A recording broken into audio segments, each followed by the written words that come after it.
Hello, today we are looking at a Taylor Chicago 46-2. It was made in the UK, and this horn came in on trade.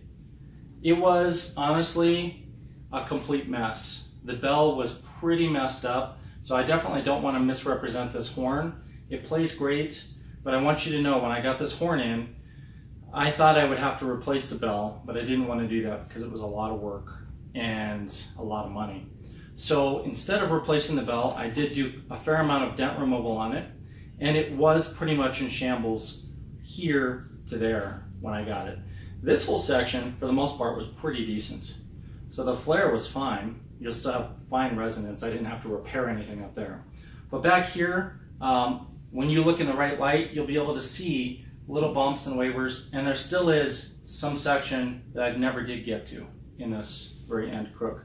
The good news is I refinished the entire horn in gold acoustic armor, and this is in kind of a semi-gloss, and it is a flexible material, so if you did want to continue working on that some more, you might get a little more of it out, and it shouldn't really remove the finish, you know, as long as you're working from the inside out. I wouldn't rub it on the outside unless you put masking tape on there.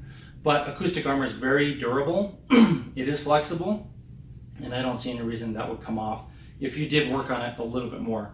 With that said, this was my first attempt at refinishing a horn with acoustic armor, and it was mostly a success, but there were some areas that weren't perfect, so I'm going to mention those before we play the horn.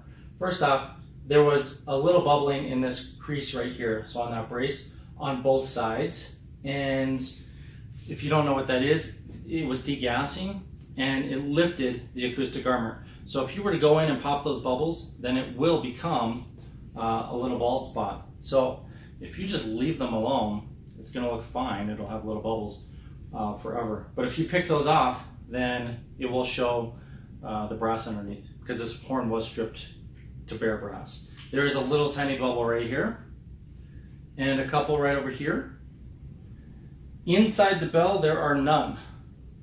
And everywhere else on this horn, there's some like micro stuff in these little joints, and that's just because there was a little too much spray on it, and a couple over here. So I just want to be clear that the finish is not absolutely perfect like I would like. The truth is, even spraying our own horns, acoustic armor is still a new process for us, and we haven't perfected getting it right the first time every single time. About 80 or 90% of the time we can spray it and it's perfect, but this was a used horn. It was lacquered. We stripped it mechanically, and I'm guessing that there must have been little crevices and things where we got too much spray. So that aside, this horn functionally is perfectly fine. You can see the tuning slide moves fine. First and third slide, there's the second slide, and the pistons are great. I've got a 5mm modular mouthpiece in here. It's mine with a matching body and nut. So if you want to purchase this horn, you can also purchase the body and nut or a full 5mm kit along with it to fit, because we did spray it to match. So I'm going to get up close so you can see a little better. And we'll have some nice photos on our website as well. It's got green power inlays. These are Mod 2 finger buttons. This is our mod kit, so that's Harrelson top caps, finger buttons, and bottom caps. The original Amato water keys.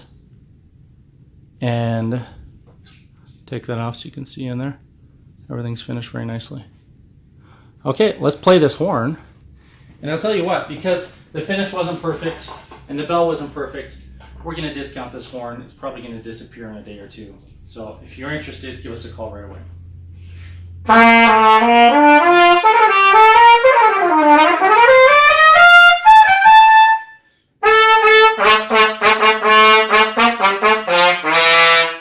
This horn has bark. It definitely does project. It's on the darker side. I've done spectrum analyses on Taylors, various Taylors, and the Chicago series, the Chicago 46-2, which this one is. It does tend to be mostly the fundamental and a couple of the partials above that, and not much brilliance. So you're not going to get as much color or brilliance in this horn. Rather, it's going to be most of the lower overtones.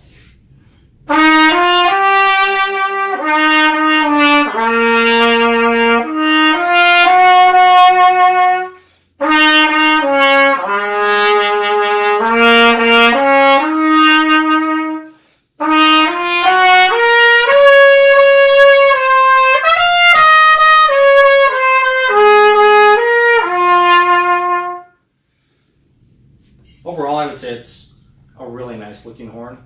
It plays beautifully, and if you're looking for something like a Taylor, this is definitely an excellent example. So call us if you have any questions.